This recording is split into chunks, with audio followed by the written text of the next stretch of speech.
Muy bien, les invito a abrir sus Biblias para continuar con nuestro estudio en la Carta de Santiago. Estamos en el capítulo 2.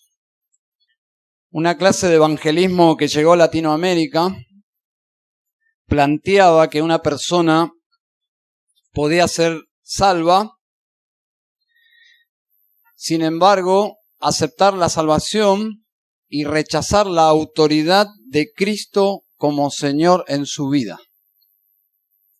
No sé si ha escuchado esta clase de presentación del Evangelio. Indíquemelo levantando su mano, a ver. Bien. Si bien aquí no ha sido muy popular, Argentina recibió gran parte de sus provincias esta clase de evangelismo, y no solo Argentina, sino en Latinoamérica, que una persona podía aceptar a Jesús como Salvador y tomarse su tiempo para aceptar la postura, su autoridad como Señor en su vida. Un libro que defiende esta postura, un libro de lectura en muchos institutos bíblicos y seminarios, fue el libro del Dr. Rairi, Una salvación tan grande. Un defensor de esta postura, doctor ya fallecido, el hermano Dr. Charles Rairi. En la página 48 del libro dice, y cito, los temas carnalidad, espiritualidad, frutos, descarriarse, tienen que ver con la vida cristiana, no con la salvación. Fin de la cita. Se dan cuenta cómo él hace claramente todo su libro, su tesis es divorciar la salvación de la santificación. Es decir, una persona puede llegar a la salvación y no necesariamente su carácter ser transformado. Pero la Biblia enseña que la fe salvadora, y es lo que vamos a ver en esta tarde, la fe salvadora es una fe sumisa. Una fe sumisa, y vida cristiana es sinónimo de salvación. No son dos cosas separadas. Salvación y vida cristiana es lo mismo. Es decir, la vida de Cristo en una persona es salvación. Si no está la vida de Cristo en esa persona no encontró, no recibió la salvación. Entonces, la fe verdadera se evidencia, evidencia su autenticidad porque obedece a Dios. ¿Bien? ¿Me siguen? Amén. Muy bien. Les voy a dar brevemente el título de este sermón y el bosquejo. Esta es la verdad que va a defender Santiago en esta porción que vamos a considerar hoy. La porción es capítulo 2, del versículo 14 al 26. Y el título es básicamente que nosotros vemos, no solo en esta porción, sino en todo el Nuevo Testamento, que no hay incompatibilidad, que es una sociedad, es un matrimonio inseparable, la verdadera fe y la aceptación de la autoridad de Cristo en la vida del que cree. Por lo tanto, el título es El señorío de Cristo y la sola fe. La sola fe. En la Reforma, los reformadores, estudiando las Escrituras, encontraron que la salvación no era por obras, era simplemente por gracia y por la fe. Y únicamente poniendo esa fe ¿en quién? En Jesucristo. Y ese verdadero evangelio lo encontraban solo en las Escrituras.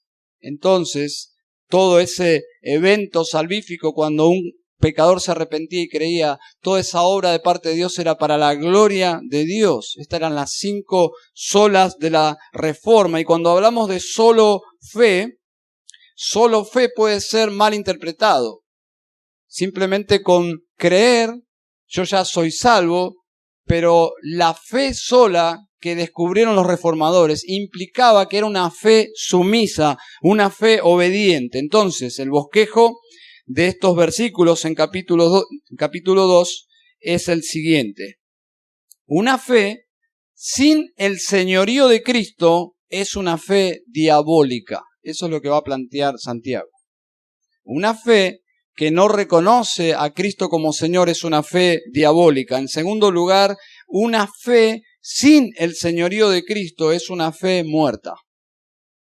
no es la fe salvadora. Y en tercer lugar, lo que va a decir Santiago es que una fe sin el señorío de Cristo no tiene raíces bíblicas ni históricas. ¿Está bien?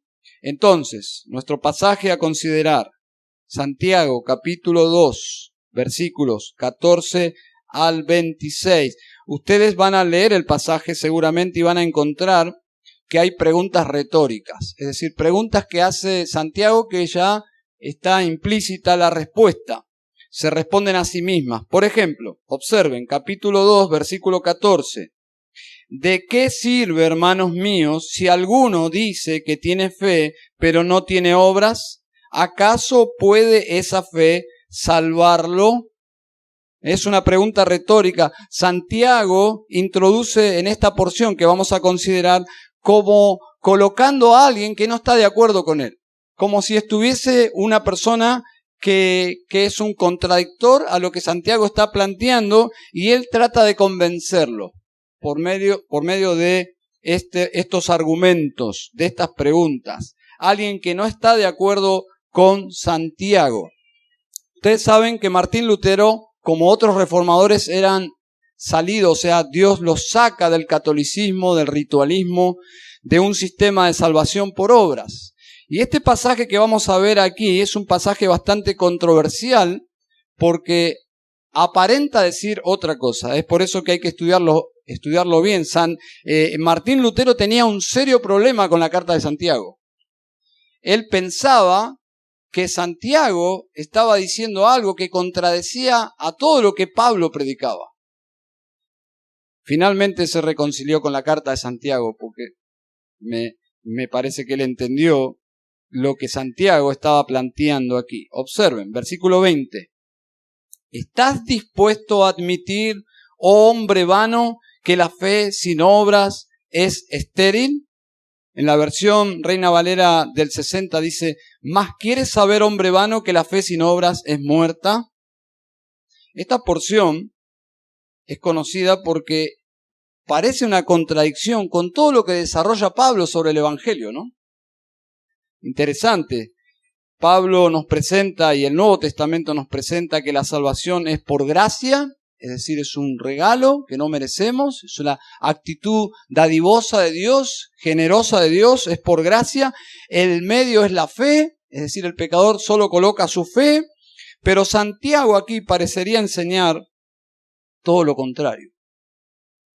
Entonces debemos abordar este pasaje entendiendo qué es realmente lo que Santiago quiere enseñarnos. Entonces, ¿cuál es el punto? Cuando estudiamos la Escritura debemos tener esa clase de preguntas. ¿Cuál es el punto acá? ¿A dónde quiere llegar el escritor en esta porción? Bueno, claramente él quiere demostrar que la fe cristiana genuina es visible por las obras. La fe cristiana genuina se luce, se exterioriza por las obras. Santiago quiere demostrar que la fe que no es exteriorizada por buenas obras, plantea él, es una fe muerta. Ese es el punto acá. Podríamos terminar el sermón aquí y tomar la cena del Señor y adorar a nuestro Cristo. Pero vamos a tratar de seguir el argumento porque es un pensamiento, es un párrafo que Santiago desarrolla. Pero básicamente el asunto es desnudar la teoría falsa de que alguien puede haber encontrado al Salvador, una fe salvífica, pero que no ocurre nada en su vida. No hay ningún tipo de transformación en su carácter. Entonces, cuando leemos en esta porción fe, Santiago se refiere no a la fe puesta como la actitud de confianza, sino al cristianismo. Es decir, el cristianismo auténtico o, según el pasaje, un cristianismo falso. Eso es lo que significa la fe. Y las obras, en este contexto, se refiere a lo que resulta, el resultado de la fe verdadera. ¿Bien? Entonces, como por ejemplo, vamos a ver, y ya hemos visto en los primeros versículos, que la fe de ellos era una fe realmente criticable. ¿Por qué? Porque entró un hombre pobre, ¿se acuerdan? capítulo 2, versículo 1 en adelante, entró un hombre pobre y entró paralelamente un hombre rico y trataron con mucho amor al hombre rico, pero maltrataron, subestimaron al hombre pobre. Esa es una fe muerta, dice. Esa no es la fe verdadera. Y continúa con el mismo tema, pero ahora va a hablar específicamente de la teología de la verdadera fe. ¿Está bien? Entonces, Santiago corrige la idea absurda que la fe cristiana puede ser simplemente una fe que solo afecta mi intelecto. Que una persona se convierte en cristiano porque asume un paquete de conocimiento. Bueno, Santiago dice, esa es una fe falsa. Esta postura podría ser alguien que dice, yo solo creo, mi fe es personal, es algo muy privado, yo creo que soy salvo. Si mi vida no demuestra nada, ningún fruto, no importa, yo creí, nadie me puede juzgar, Dios conoce mi corazón. Bueno, es muy popular esa postura. Nadie me puede juzgar, yo conozco a Jesús, y si bien no vivo como un cristiano, nadie me puede juzgar. Bueno, ese es un error. Charles Spurgeon, el gran predicador de Londres, él dijo, la gracia que no cambia mi vida no salvará mi alma. La gracia que no cambia mi vida no salvará mi alma. Observen, versículo 14. ¿De qué sirve, hermanos míos, si alguno dice que tiene fe? ¿Se dan cuenta el énfasis? Si alguno que dice. En la carta de 1 Juan hay algo parecido. Aquel que dice, pero solo dice, es cuestionable. Si alguno dice que tiene fe, pero no tiene obras, observen la respuesta en una pregunta. ¿Acaso puede esa fe salvarlo? ¿Esa es la clase de fe que predica el cristianismo? ¿Una fe que no produce absolutamente nada? Bueno, va a responder el párrafo a considerar hoy. El error que trata Santiago es creer que podemos separar la salvación de la santificación. Alguien puede proclamarse salvo, sin embargo, no tiene una actitud de rechazo hacia el pecado que supuestamente Dios le perdonó. Entonces, separar al Salvador de la autoridad majestuosa de su señorío es un error. No podemos separar al Salvador del Señor. Separar la fe en Cristo del carácter cristiano. Es decir, yo pongo mi fe en Cristo y esa fe que yo pongo en Cristo no afecta mi manera de vivir. Es un serio error. Y les voy a citar un pasaje que pone esto en paralelo con nuestro pasaje de Santiago para explicar mejor el lugar que ocupan las obras. Simplemente voy a citar, si usted me quiere seguir, me sigue, y si no, por favor, sígame en la lectura. Efesios 2, 8 al 10. Porque por gracia sois salvos. Lo podríamos citar de memoria, ¿no? Porque por gracia sois salvos por medio de la fe. Y esto es todo el desarrollo de la salvación. Y esto no es de vosotros, pues es un don de Dios. Es un don de Dios. ¿Bien? Luego dice en el versículo 9, no por obras, está hablando Pablo, está escribiendo Pablo, no por obras para que nadie se gloríe. Clarísimo. Nadie va a proclamar que su salvación es por sus propias obras. Nadie se va a gloriar de eso porque es un acto de Dios. La salvación es un acto en el cual Dios tiene toda la gloria, el mérito. Entonces, ¿qué lugar ocupan las obras? Versículo 10 de Efesios 2. Porque somos hechura suya, creados en Cristo Jesús para buenas obras. Para buenas obras, las cuales Dios preparó de antemano para que anduviésemos en ellas. Siguió el argumento, sería otro sermón, pero simplemente quiero mencionar apenas algunos principios. Versículo 8, la salvación es por gracia. Es un don de Dios, es por gracia, es un don. No hay que pagar, no hay que hacer, no hay que retribuir. Es simplemente recibir. Es un don de Dios. ¿Cómo lo recibo? ¿Cómo se llama esa actitud de mendigo que estira su mano solo para recibir? La fe. La fe. Dice, el medio es la fe. Dice, por medio de la fe. Soy salvo por medio de la fe. ¿Bien?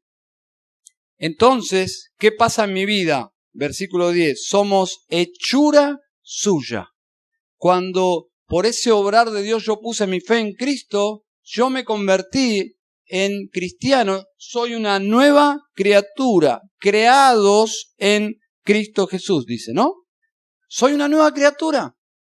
Y entonces las obras, Pablo, versículo 10, creados en Cristo Jesús para buenas obras. El resultado de poner mi fe en Jesús, recibir por gracia la salvación, es que yo me convierto en una nueva criatura, en una hechura o creación o poesía, siguiendo la palabra en el original, poema de Dios, en una obra de Dios única. ¿Pero para qué?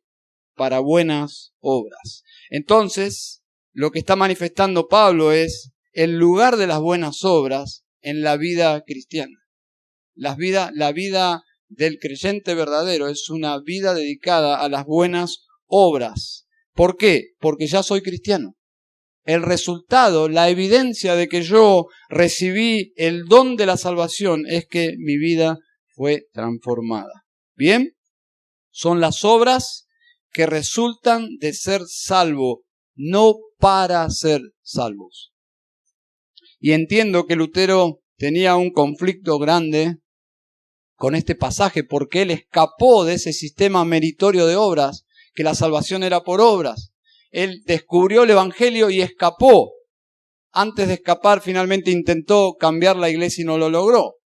Y ahí fue el portazo final, el divorcio y el inicio de la reforma. Pero Santiago no está diciendo que la salvación es por fe más obras. Ese no es el punto. Ese es el punto equivocado de los legalistas. Es el punto que atacó ferozmente y santamente Pablo en Gálatas y en otros escritos. Entonces, observen que el tema que trata Santiago es personas que solo dicen ser creyentes, pero no manifiestan las obras de un creyente. ¿Se dan cuenta? Ese es el blanco teológico equivocado a corregir por esta porción por medio de Santiago. Voy a citar otro ejemplo, primera de Juan 1:6. Si decimos que tenemos comunión con Él y andamos en tinieblas, mentimos y no practicamos la verdad. Los tiempos no han cambiado. Sigue siendo el mismo problema en el día de hoy, como en el primer siglo, de personas que decían, pero no hacían. Decían pertenecer a Cristo, pero no vivían. Y primera de Juan habla justamente de esa problemática. Juan 14:21, Jesús dijo, el que tiene mis mandamientos y los guarda, ese es el que me ama. Ese es el que me ama. El énfasis es, el que tiene mis mandamientos y no hace nada, no los obedece, ese no me ama. Ese no me ama. Esta forma de pensar de una fe sin obras es confrontada justamente por Santiago, según su personalidad y su estilo, de una forma vehemente, forma directa, sin vueltas. Observen, versículo 20. Oh hombre vano, ¿se dan cuenta? Él no quiere quedar bien con aquellos que tienen esta postura. Él simplemente dice, oh hombre vano. ¿Qué significa hombre vano? Es todo lo contrario de un hombre de fe, un hombre de Dios. Es un hombre vano, una persona que está pensando equivocadamente en cuanto al Evangelio, es porque es vano. No podemos considerarlo un hermano. Y observen cómo ilustra este tipo de fe, versículo 19. Él dice al estilo de los profetas, ¿no? Al estilo irónico de los profetas del Antiguo Testamento. Dice, ¿tú crees que Dios es uno? Eso es bien judío, ¿eh? Es el Shema. Es casi como una declaración de fe, es el ABC de la fe bíblica. Dios es uno, ¿eh? En contraposición de toda la masa de gente que cree en muchos dioses. Dice, tú crees que Dios es uno, haces bien, dice Santiago. También los demonios creen y tiemblan. Irónico, ¿no? Santa ironía de Dios. Dice, tú crees que Dios es uno, bien haces, te felicito. Qué credo tan bíblico, qué tan conservador es tu credo. Tu teología es tan santa y tan sana, no como la mayoría en el Imperio Romano. Aplaudan esta posición en contra de los paganos idólatras. Tú crees que Dios es uno, pero luego remata con un argumento aplastante. Dice, también los demonios creen y tiemblan. ¿Quieres que defina la clase de fe que tienes? Dice Santiago. Esa fe es una fe demoníaca. ¿Y en qué sentido? Que los demonios creen, conocen, saben, vieron, pero les falta algo. Nunca llegarán al arrepentimiento, nunca cambiarán su carácter, nunca se volverán a Dios humildemente, siempre serán demonios. Ellos tiemblan, lo que indica que ellos creen, se emocionan, saben que les espera el infierno, tiemblan ante la palabra de Dios. El trono de Dios es la máxima autoridad sobre sus vidas, pero aún así son demonios. Esta es la fe demoníaca que denuncia Santiago. Un evangelio sin el llamado a los pecadores a arrepentirse y colocarse humildemente bajo la autoridad de Dios. Marcos 1:15, el tiempo se ha cumplido, el reino de Dios se ha acercado. ¿Qué dice? Arrepentíos y creed en el evangelio. Yo no puedo creer bíblicamente en el evangelio sin antes tener una actitud de arrepentimiento. Entonces el llamado del evangelio nunca se limita simplemente a que las personas adopten un credo. No es simplemente un asunto de creencias doctrinales. No es simplemente que una persona se ponga de acuerdo con un evangélico en lo que un evangélico conservador cree acerca de Dios, de Jesucristo, de la Virgen María, de la Biblia. Entonces yo adopto esa postura ideológica y ya soy un cristiano. No es exactamente eso. Eso es parte, pero no es lo que significa una conversión al cristianismo. Sino que una persona se somete a la autoridad de Cristo como Salvador y como Señor. Lucas 6:46. ¿Y por qué me llamáis Señor, Señor, y no hacéis lo que yo digo? ¿Se dan cuenta?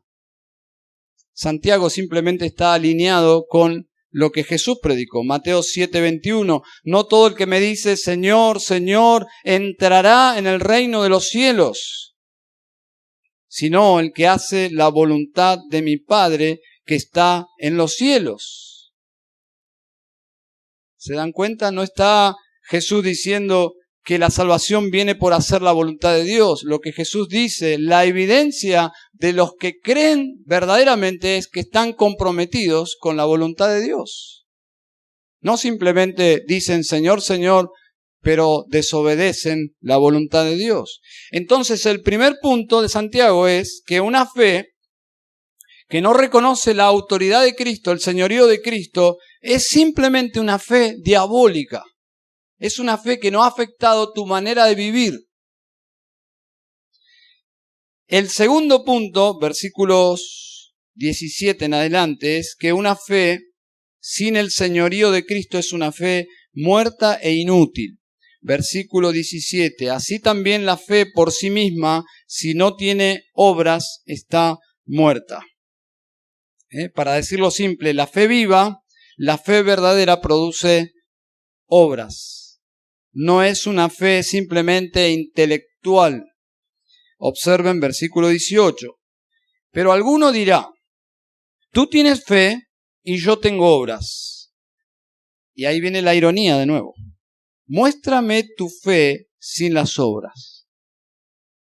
Intenta mostrarme tu fe sin tus obras. Y luego dice, y yo te mostraré mi fe por mis obras. Vamos a elegir a la persona que más fe tiene en esta tarde aquí. Y le hacemos pasar, no lo voy a hacer, no se preocupe. Le hacemos pasar aquí adelante y le pedimos que haga lo que Santiago pide aquí. Por favor, hermana o hermano, muéstranos tu fe, pero sin obras. No, solamente la fe. ¿Qué es la fe? ¿Qué pone? Cara como de fe. No sé qué podría ser. ¿Cómo se demuestra la fe? Santiago es irónico, está diciendo, la única forma de mostrar algo intangible como la fe es por exteriorizar una vida transformada. Luego dice, yo te mostraré mi fe por mis obras. Entonces, es simple, nadie puede demostrar su fe sin sus obras. ¿Bien? Entonces, veamos la diferencia entre lo que plantea Pablo, porque es imposible dejarlo a Pablo afuera de esta ecuación, ¿no? Tenemos que traerlo a Pablo aquí. ¿Qué es lo que plantea Santiago y qué es lo que plantea Pablo en sus escritos? Bueno, Santiago ataca algo que se llama quietismo. Quietismo. Quietismo es esta fe que estoy mencionando. Es una fe pasiva, una fe que no produce absolutamente nada, improductiva. Es una fe que no muestra nada, absolutamente nada, pero que demanda que tiene que ser considerada una fe genuina. El quietismo. Y Pablo no ataca el quietismo, Pablo ataca el legalismo. El legalismo que se pronunciaba en cuanto a que Jesucristo y lo que Él hizo en la cruz no es suficiente para la salvación. Eso es muy común. Es más común en nuestro siglo que el quietismo. El legalismo es, la salvación es lo que Cristo hizo más tus obras de la ley. Es añadirle a la obra de Jesucristo nuestras propias obras. Eso es una herejía absoluta. Querer sumar algo a lo que Jesús hizo es algo diabólico, absolutamente una herejía. Pero son asuntos distintos. Santiago plantea una cosa, Pablo plantea otra cosa. Juan Calvino entendió perfectamente la carta de Santiago. Él dice, ¿cuál es el punto de Santiago? Él dice, el punto que trata Santiago es exhibir que aquel que profesa que tiene fe debe de probar la realidad de su fe por las obras. Calvino lo entendió perfectamente. Entonces, nosotros, cuando nos encontramos con estos pasajes, lo primero que pensamos, la Biblia no se puede contradecir. ¿Bien? No se puede contradecir. Los liberales comienzan a hacer esos planteamientos que Santiago está en contra de Pablo y Pablo, porque tratan de ver la Biblia como si fuera un libro simplemente humano y filosófico, pero la Biblia es la palabra de Dios y es una unidad perfecta. Todo está en plena armonía, por lo tanto, el primer principio es que la Biblia no tiene contradicciones. Y si hay una aparente contradicción, yo tengo que trabajar para ver cómo se resuelve este asunto. Entonces, en Juan 3, lo que encontramos es lo que Santiago está planteando, que creer y obedecer son sinónimos. Voy a citar Juan 3:36. El que cree en el Hijo tiene vida eterna, pero el que no obedece al Hijo no verá la vida, sino que la ira de Dios permanece sobre él. Juan, el teólogo Juan está diciendo que creer en el Hijo te da la vida eterna, pero rechazar su autoridad, desobedecer al Hijo, trae condenación eterna. La ira de Dios va a estar sobre tu vida y sobre tu existencia eterna. Pero usa intercambiablemente las dos ideas, creer en el Hijo y no obedecer al Hijo como contraste, porque son sinónimos. ¿Por qué? Porque la fe para salvación es una fe humilde y sumisa, es una fe obediente. No es una fe simplemente de aquí arriba. Romanos. Creer en Romanos es obedecer de corazón. Voy a citar Romanos 6:17. Pero gracias a Dios, dice Pablo, que aunque erais esclavos del pecado, habéis obedecido de corazón a aquella forma de doctrina a la cual fuisteis entregados. Pablo, en la misma línea, fe y obediencia son sinónimos. ¿Por qué? Porque la fe salvadora es una fe sumisa, es una fe humilde. Segunda Tesalonicenses, y aquí voy a parar con este segundo punto. Segunda Tesalonicenses 1:8, hablando del infierno, dice, en llama de fuego para dar retribución a los que no conocieron a Dios, ni obedecen al Evangelio de nuestro Señor Jesucristo. ¿Se dan cuenta? Cuando nosotros compartimos el Evangelio del Señor Jesucristo, lo que nosotros intentamos es persuadir a los hombres que obedezcan el Evangelio. Sabemos que no podemos manipular a las personas para que crean el Evangelio, pero sí persuadirles a que obedezcan el Evangelio. Entonces, obedecer el Evangelio es creer en el Evangelio. Cuando un pecador se arrepiente y pone su fe en Cristo, es una fe sumisa, es una fe obediente. Y a partir de colocarse bajo la autoridad de Cristo, va a caminar bajo la autoridad de Cristo como evidencia de que realmente está caminando con Cristo. ¿Bien? Entonces, primer punto, una fe sin el señorío de Cristo es una fe diabólica, no es un cristianismo bíblico.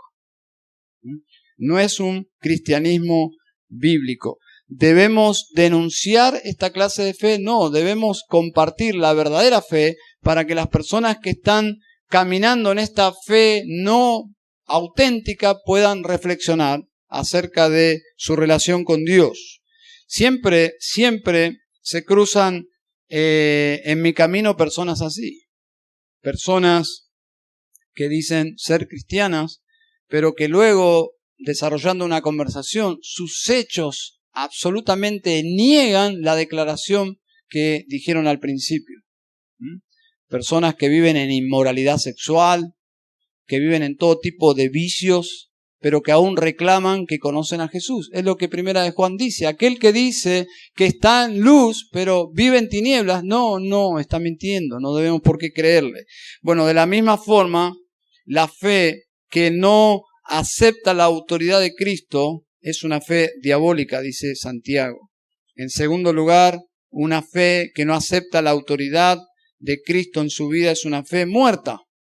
Es una fe muerta. Y finalmente, para terminar, y que el Señor nos ayude a abordar la mesa del Señor, ahora en instantes, con una examinación genuina, sincera, de nuestra propia fe. De nuestra propia fe en Cristo. En tercer lugar, una fe sin el señorío de Cristo no tiene raíces ni bíblicas ni históricas.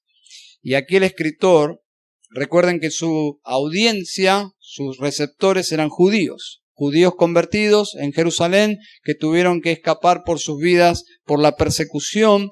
Eran ovejas que habían estado bajo su cuidado y que ahora están esparcidas por Roma, y les escribe para animarles en la fe, porque los informes que Santiago recibe, estando él en Jerusalén, en apariencia no eran buenos.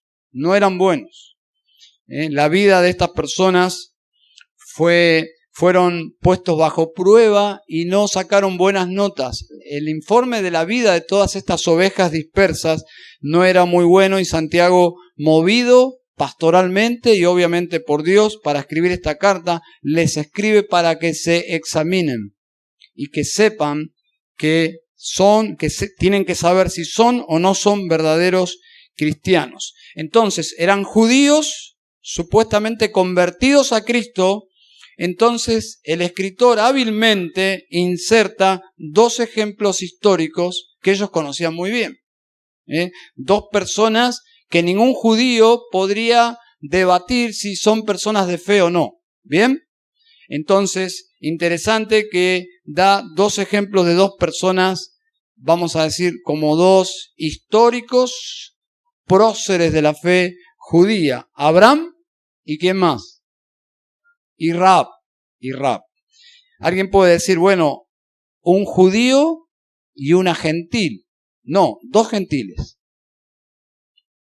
Abraham es un gentil pagano convertido a Dios, al único Dios verdadero, al Dios que creó los cielos y la tierra en Génesis capítulo 1 y capítulo 2. Entonces, luego de exponer los dos casos, termina con una conclusión final y allí vamos a terminar nosotros por esta noche. Entonces, esta porción es una de esas porciones difíciles de explicar, así que si no me entiende nada, no importa, no se preocupe, pero porque el pasaje es difícil de explicar. ¿Bien? Como dije antes, parecería que está peleando con Pablo, Santiago. Parece que está escribiendo para pelearlo a Pablo. Bueno, quien piensa así no entiende la unidad de las Escrituras. He leído un libro que algunos llegan tan lejos en sus especulaciones que Santiago está en contraposición de Pablo, que en el versículo 20, cuando dice hombre vano, dicen, ese es Pablo. Observen esa locura, ¿no? Aquí el tema, hermanos, no es salvación por fe versus salvación por obras. Ese no es el asunto. Entonces, ¿cuál es el asunto? Fe sin obras versus verdadera fe demostrada por obras. Ese es el asunto de Santiago. ¿Bien? Entonces, fe muerta versus fe viva. Y los dos casos que cita Santiago son para rechazar la fe sin obras. Son dos ilustraciones históricas para demostrar que la verdadera fe afecta radicalmente la vida de las personas. Primer caso, Abraham, versículos 21 al 24. Yo asumo que la mayoría de ustedes han leído Génesis. ¿Está bien? Si alguno no leyó Génesis, va a estar un poco perdido ahora. Si alguno, cada vez que empieza un año nuevo, comienza una lectura anual, entonces usted tiene estas historias de manera fresca. Bueno, la vida de Abraham, porque se supone que pasó por estos capítulos de Génesis. ¿Bien? Entonces, versículo 21. ¿No fue justificado por las obras Abraham, nuestro padre, cuando ofreció a Isaac su hijo sobre el altar? Tengo que volver a leer Génesis, dice usted. Porque esa es la idea. Versículo 22. Ya ves que la fe actuaba juntamente con sus obras y como resultado de las obras la fe fue perfeccionada. Y se cumplió la escritura que dice, y Abraham creyó a Dios y le fue contado por justicia y fue llamado amigo de Dios. ¿Vosotros veis que el hombre es justificado por las obras y no solo por la fe? El argumento aquí, realmente nos puede llegar a confundir. El argumento a favor de una fe viva, manifestada por obras, es elocuente. Es imposible no verlo, pero hay que verlo. ¿Bien? Santiago está demostrando que cuando Abraham ofreció a Isaac, si usted conoce la historia, su hijo, que no era un bebé, interactuaba con él. Usted leyó que el hijo pregunta, ¿y el cordero? Porque iban a hacer un sacrificio, pero no había cordero. Y Abraham no le quiso decir, vos sos el cordero. Le dijo, oh, tranquilo, ya Dios proveerá. Y así fue. Pero ellos iban caminando hacia el altar de la muerte de su hijo. Dios le pidió a su hijo que lo ejecutara ahí. Entonces dice aquí que él ofreció a Isaac, pero la pregunta es, ¿ya era creyente ¿Abraham o se estaba convirtiendo en un creyente al ofrecer a su hijo?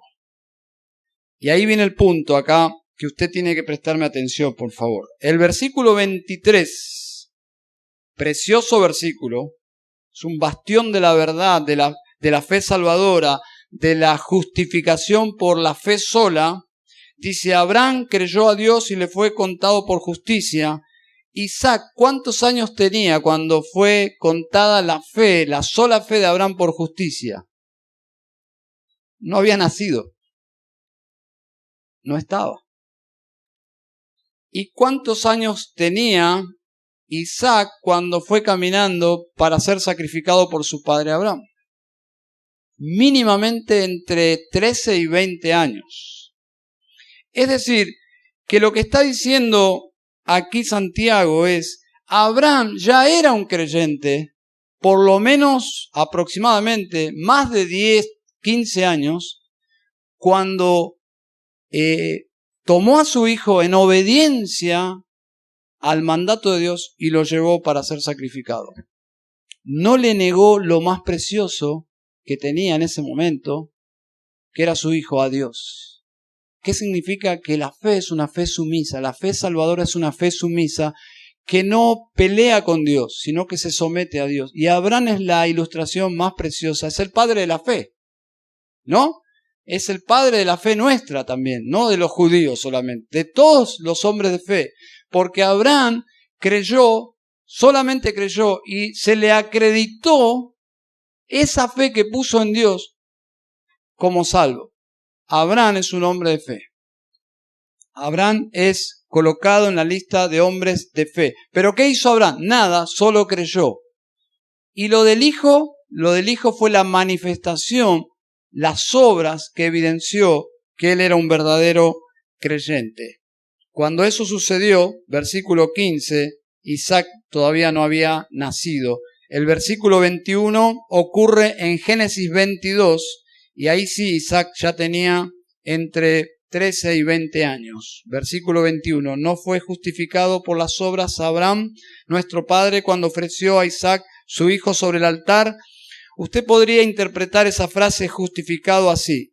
¿No fue la fe de Abraham por las obras justificada? Es decir, la fe de Abraham no fue como calificada como verdadera cuando realmente la exteriorizó, cuando no le negó a Dios nada, ni aun a su propio hijo. Entonces el punto aquí es que Abraham demostró su fe por medio de la obediencia. Y ese es el punto que está atacando Santiago. Nadie puede decir, yo soy un cristiano, si no está viviendo una vida de obediencia. Y el último ejemplo, y para terminar, es Rahab. Ustedes conocen la historia, está en el libro de Josué, capítulo 2. Ella era una prostituta. Rahab es un milagro de Dios, es una persona extraída del paganismo, de la inmoralidad y colocada en la misma familia del Mesías. Pariente, podríamos decir, según la carne de nuestro Salvador y nuestro Señor.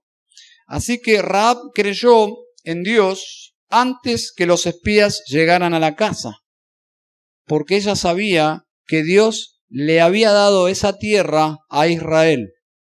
Entonces ella no estaba en una postura de guerra, sino en una postura ya de derrota. No hay forma de vencer al Dios de Israel. Por lo tanto, cuando los espías entraron en su casa, ella ayudó a los espías. Pero la fe de ella, hasta ese momento, era una fe, podríamos decir, algo entre Dios y ella. Ella activó esa fe o evidenció esa fe cuando se la jugó, cuando los escondió a esos hombres, ¿a riesgo de qué? De perder su vida. Dice el versículo 25, y de la misma manera, ¿no fue la ramera Rahab también justificada por las obras cuando recibió a los mensajeros y los envió por otro camino?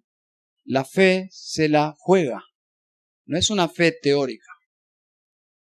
Se la juega. Entonces, Abraham y Rahab son dos ejemplos que ilustran la fe verdadera, una fe que obedece Abraham tiene que ver con la relación con Dios y el ejemplo de Rahab tiene que ver con el segundo mandamiento, amarás a tu prójimo como a ti mismo. Son los dos puntos que estuvo tratando en los primeros versículos Santiago. Versículo 26 concluye con el argumento, cierra con una ilustración.